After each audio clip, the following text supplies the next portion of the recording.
मित्रांनो, डायबिटीजच्या बाबतीत अत्यंत महत्त्वाची आणि खात्रीलायक तपासणी म्हणजे HbA1c, ज्याचा लाँग फॉर्म आहे ग्लायकेटेड हिमोग्लोबिन.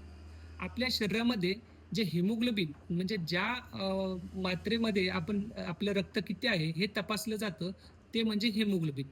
या हिमोग्लोबिनचे काही प्रकार आहेत. त्यातला एक प्रकार असतो ज्याच्यामध्ये आपल्या रक्तामधील अतिरिक्त साखर ही चिकटली जाते आणि अशा हिमोग्लोबिनची शरीरातील रक्तातील मात्रा आपण तपासून आपल्या शरीरामध्ये असलेली साखर ओळखू शकतो. आता मी पहिलं जसं बोललो, की ह्या हिमोग्लोबिनची आयुष्य मर्यादा हे साधारणतः 90 ते 120 दिवसांची असते.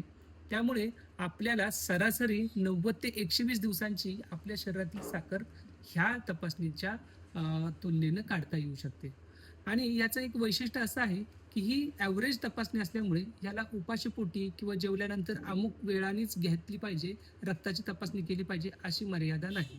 याशिवाय फास्टिंगमध्ये म्हणजे उपाशीपोटी केलेल्या तपासणीचे आणि जेवल्यानंतर 2 तासानंतर केलेल्या तपासणीचे वेगळे फायदे आणि वेगळं महत्त्व असलं तरी पण त्यापेक्षा वेगळं म्हणजे सरासरी 3 महिन्याची साखर आपल्याला जाणून घ्यायची असेल तर HbA1c हाच एक अत्यंत महत्त्वाचा तपास आहे.